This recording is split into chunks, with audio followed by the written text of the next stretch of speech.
Bonjour à tous et bienvenue pour ce nouvel épisode de la Tronic Aventure. Alors avant de commencer, je voulais vous montrer la quantité de fils que finalement j'ai pu récupérer de ma vieille rallonge téléphonique.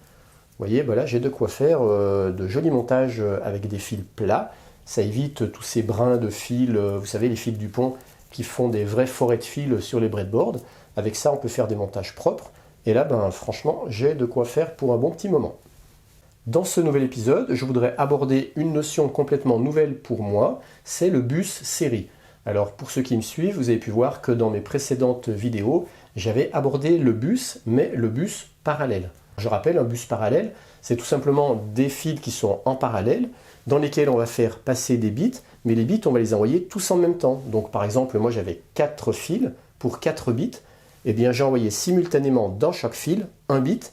Et après, ces bits, je les récupérais dans un registre et je pouvais les faire afficher soit sur des LED, soit sur un afficheur à LED. Mais je me suis dit, ça serait mieux si je pouvais arriver à me faire un bus série, donc avec un seul fil, dans lequel je pourrais faire passer plusieurs bits, et après ces bits, les récupérer pour les faire stocker par exemple dans un registre et faire afficher la valeur du registre. Autant c'était simple pour moi d'envoyer 4 bits en parallèle, de les stocker dans un registre, et ensuite de les afficher, par exemple sur un afficheur à LED 7 segments, autant c'est plus compliqué, enfin j'avais jamais fait, d'arriver à envoyer, mais surtout stocker, un train de 4 bits en série. Et bien c'est ce qu'on va voir dans cette vidéo.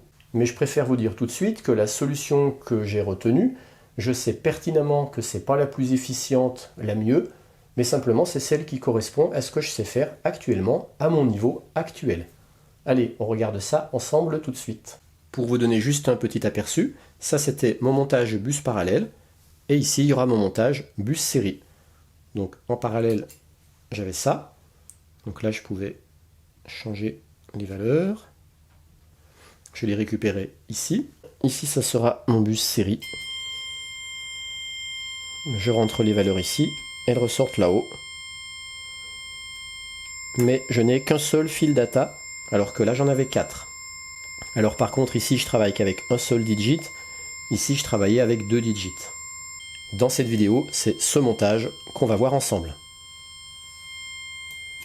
Voici le schéma de mon montage. Alors c'est pas un schéma électrique, c'est plus un schéma logique. Alors la partie envoi en série dans le bus a été la plus simple à faire pour moi. C'est un CD4017 qui va piloter tout ça grâce à un NE555.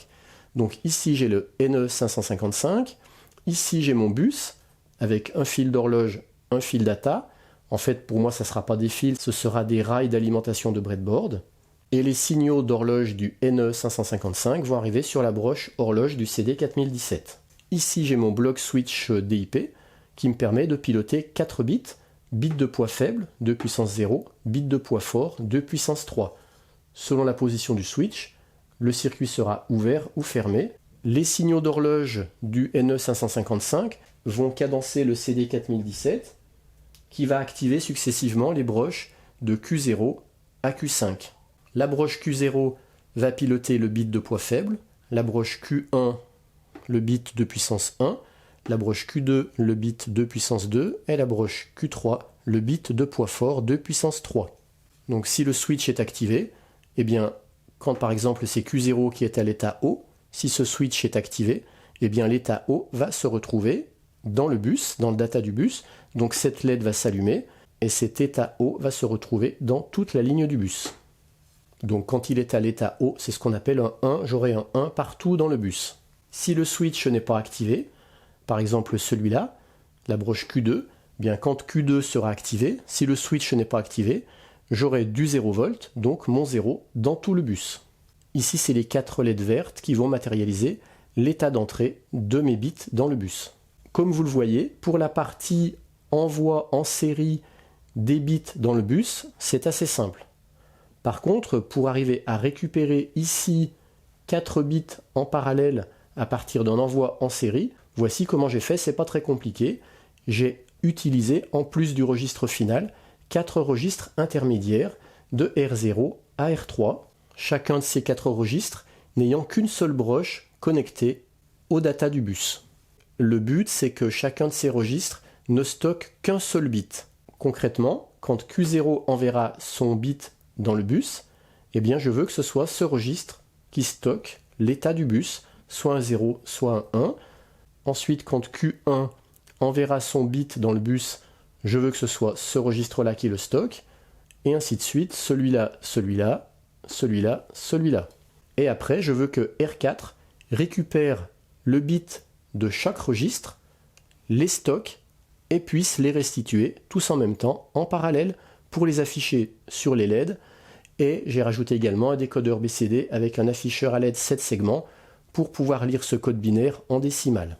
Ce qui fait qu'au final, je vais retrouver ici tous en même temps les 4 bits que j'ai envoyés successivement les uns après les autres ici. Le deal était donc de faire en sorte que chaque registre R0 à R3 stocke le seul et unique bit qui lui est destiné. R0 devant stocker 2 puissance 0, R1 de puissance 1, R2 de puissance 2, R3 de puissance 3. Et enfin, R4 devra récupérer en une seule fois le bit contenu dans chaque registre pour pouvoir le restituer en sortie. Alors pour que R0 stocke bien le bit 2 puissance 0, il doit recevoir sur sa broche de commande d'activation un front montant pendant que le bit 2 puissance 0 est contenu dans le data du bus. Alors, étant donné que c'est la broche Q0 du CD4017 qui alimente le switch du bit de poids faible 2 puissance 0 pour le bus, au début, j'envoyais aussi la broche Q0 sur la broche de commande du registre R0, mais ça ne marchait pas comme il faut, tous mes registres étaient décalés de 1. Normal, parce qu'on ne peut pas électriquement à la fois envoyer un data dans le bus et le stocker dans un registre. Il faut que le data soit dans le bus avant que le registre reçoive l'instruction pour le stocker. Avec les registres que j'utilise, moi j'utilise des 74 LS273, c'est ce que j'ai marqué ici, il faut que le data soit dans le bus au moins 20 nanosecondes avant le front montant de commande sur le registre. Alors du coup, c'est pour ça que j'ai décalé sur le CD4017 la commande data et la commande stockage registre correspondant de une broche.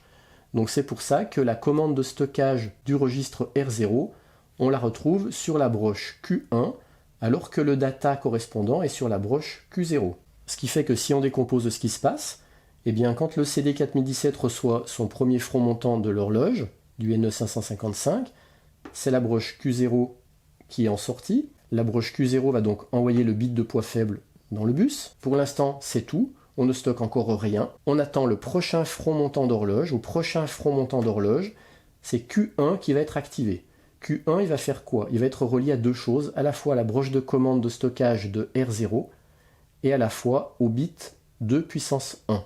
Les signaux électriques vont se propager en même temps, mais en réalité, l'instruction de commande dans le registre R0 va se faire avant le changement de data dans le bus. R0 va d'abord stocker ce qu'il y avait dans le bus. L'état du bus va se charger du bit 2 puissance 1 quelques nanosecondes plus tard. Au prochain front montant d'horloge, ça sera la broche Q2 qui s'activera.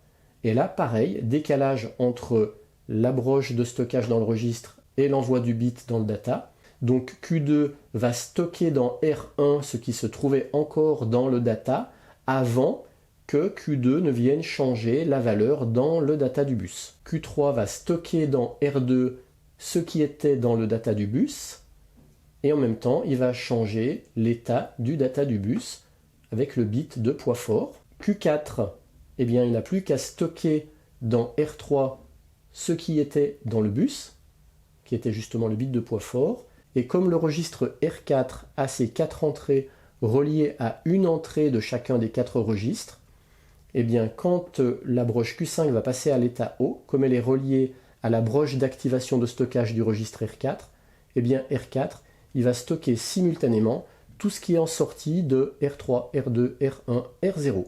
Ainsi, je pourrais bien récupérer dans le registre R4 les 4 bits que j'ai envoyés successivement dans le bus. Et maintenant, on va voir concrètement tout ça sur la breadboard. Ici, j'ai le NE555. Ici, j'ai un potentiomètre qui me permet de régler la vitesse de l'horloge. Ici, j'ai le CD4017. Ici, j'ai mon bloc DIP 4 switch. Ici, les 4 LED vertes. Donc, ça sera la zone entrée. Bien sûr, j'ai des résistances en série avec les LED. Et puis, des diodes au niveau des sorties de mes switches DIP, de façon à éviter que quand je mets un switch à l'état haut, toutes les LED s'allument. Ici j'ai mon bus série, ce sont ces deux rails d'alimentation de la breadboard. La ligne rouge c'est la ligne clock, et puis la ligne bleue c'est la ligne data du bus. Ici j'ai mes 4 registres, ici R0 bit de poids faible, ici R3 bit de poids fort, ici j'ai mon 5e registre R4 qui va récupérer le bit contenu dans chaque registre. En sortie de ce registre, j'ai 4 LED avec également des résistances en série, et puis un CD4543BE avec un afficheur à LED, de façon à pouvoir faire afficher en décimale ce qui est contenu en binaire ici. Ici, j'ai une LED qui matérialise le flux de l'horloge, et puis cette petite LED bleue matérialise le data du bus, c'est-à-dire les bits qui vont circuler dans le bus. Pour le fun, j'ai rajouté un haut-parleur, comme vous pouvez le voir, à travers un transistor qui va matérialiser de façon audible le flux du data dans le bus. Vous allez voir, c'est amusant. Concernant le CD4017, on retrouve bien les 4 broches qui vont vers les 4 switches, mais également 5 fils qui vont vers les broches de commande de stockage des registres. Alors là, j'ai fait le choix d'utiliser le même CD4017 pour séquencer l'envoi des bits dans le bus et pour commander le stockage des bits du bus dans les registres, mais j'aurais pu aussi utiliser 2 CD4017, un pour l'envoi des bits dans le bus et un autre pour piloter le stockage des datas dans chaque registre. Allez, petite démonstration. Alors pour commencer, j'ai réglé l'horloge en mode très lent. J'ai pris un gros condensateur. Avec le potentiomètre, je me suis mis en mode le plus lent possible, de façon à ce qu'on ait bien le temps de voir les différentes étapes du séquençage. Pour l'instant, on n'a rien en entrée. Les 4 switches sont tous les 4 à 0. De façon à mieux voir, je vais mettre les 4 en position haute et on va voir ce qui se passe au niveau des entrées ici et puis au niveau de la sortie, en fonction des fronts montants d'horloge. Voilà. Premier bit. Deuxième bit. Troisième bit, aussi à l'état haut. Pour l'instant, je ne fais qu'envoyer des bits à l'état haut, de façon à mieux les voir. Quatrième bit. Voilà, on a envoyé les 4 bits. Maintenant, je remets toutes mes entrées à 0. Et regardez. Et voilà, on les retrouve tous au niveau de la sortie. Et puis maintenant, il va reboucler. J'aurais pu faire en sorte qu'on voit les 0, mais là, on ne les voit pas. Mais là, je suis en train d'envoyer 4 0 à la suite. Et on va les retrouver en sortie. Et voilà. Alors, ce que je vais faire maintenant, je vais augmenter la vitesse. Maintenant qu'on a compris le principe, je vais augmenter un peu la vitesse. Et là, je vais envoyer la valeur 0001. Voilà, on le retrouve en sortie. Maintenant, je vais envoyer la valeur décimale 3, donc 0011. Et voilà, on le retrouve en sortie. Maintenant, je vais envoyer la valeur 0111, qui correspond à la valeur 4 et de 6 et un 7. Et voilà. Et maintenant, si je vais envoyer les 4 bits à l'état haut, par exemple, hop. Et voilà, on les retrouve ici. Donc on voit bien que chaque bit est envoyé un à un et que le résultat on le retrouve en haut ici. Je rappelle, la LED rouge matérialise le flux de l'horloge et puis la LED bleue le flux des datas dans le bus. Alors ça c'était en mode très lent, de façon à mieux comprendre, mais maintenant je vais mettre un condensateur bien plus petit sur le N555 pour obtenir un cadencement, un rafraîchissement beaucoup plus rapide. Et vous allez voir, là, le délai de rafraîchissement est quasiment instantané. Et du coup, comme le flux dans le data est beaucoup plus rapide, cette fois, ça nous fait un joli son qui ressemble un petit peu au modem des années 1980.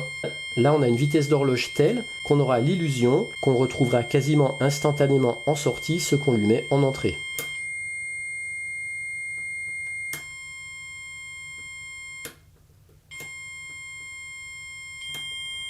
Vous voyez, il n'y a pas besoin d'attendre longtemps.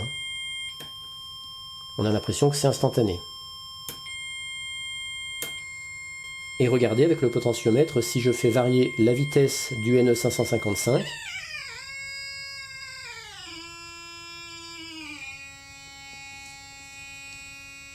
là je suis un peu plus lent, Mais bon, c'est quasiment instantané à l'œil, on voit quasiment pas la différence, hein. Pour ceux qui voudraient reproduire ce montage, je vous remontre en gros plan, ne pas oublier les diodes entre switch et bus sur chaque bit. Concernant le CD4017, j'ai bien sûr relié la broche Q6 au reset pour boucler au 7e front d'horloge. Ne pas oublier les pull-down sur les datas. Moi je les ai mis au niveau des registres, mais j'aurais pu les mettre au niveau des switches DIP. Et puis les pull-up pour la broche de commande Clear. Voilà maintenant ce que ça donne à l'oscilloscope. Alors ça c'est une idée de Valérie Marzelin, il m'a fait une super suggestion. En plus il m'a aidé à stabiliser le signal jaune, donc j'utilise une prise external trigger, alors j'y connaissais rien, il m'expliquait comment fallait faire. Donc en bleu, en haut on a le signal de l'horloge, et en bas en jaune le signal des datas dans le bus, les bits qui sont dans le bus. Donc là par exemple j'ai mes 4 bits qui sont envoyés, les 4. Donc je vais tout remettre à 0, je vais en envoyer 0. Voilà, là j'ai plus aucun bit qui est envoyé dans le bus. Maintenant je vais envoyer la valeur décimale 1, c'est-à-dire en binaire 0001. Voilà, on voit bien le signal haut sur le bit de poids faible. Maintenant je vais envoyer la valeur binaire 10, c'est-à-dire la valeur décimale 2. Voilà le 2. Maintenant j'envoie la valeur décimale 3, donc en binaire 0011. Là j'envoie le 5. Là j'envoie le 6. Le 7. Maintenant 1011. Et puis maintenant 1100, 1101, 1110.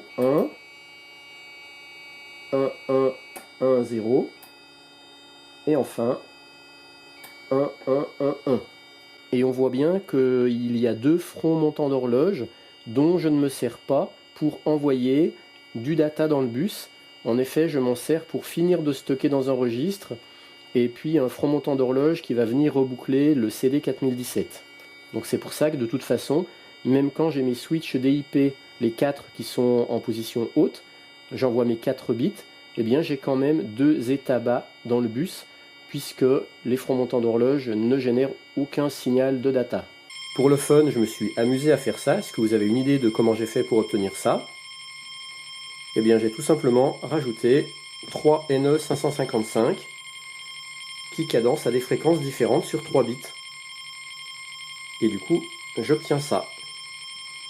Et regardez ce qui se passe si je ralentis très fortement la fréquence. Je vais changer le condensateur qui est là. J'en mets un qui a une capacité beaucoup plus grande, donc je vais ralentir la fréquence de l'horloge. Et regardez, j'obtiens un générateur aléatoire de chiffres compris entre 0 et 7. Allez, il lance 3D. Premier, le deuxième, le troisième, ça forme un mot binaire de 3 bits. Et le prochain numéro gagnant est le numéro 4. Allez, il recommence. Hop, les 3D sont jetés. Le prochain numéro gagnant est le numéro 1. Une fois de plus, ça sert à rien, mais je trouve ce montage assez marrant. C'est la première fois que j'arrive à me faire un générateur de chiffres aléatoires ou pseudo-aléatoires compris entre 0 et 7.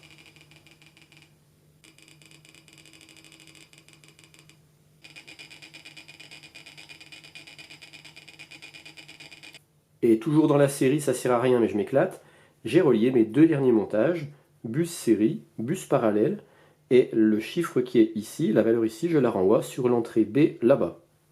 Allez, c'est parti. Donc là, on voit que j'ai 0. Effectivement, j'ai 0 là-bas. 1, 3, 7, 5. Alors là, j'ai le 9 qui reste fixe. Par contre, le 5, il vient bien d'ici.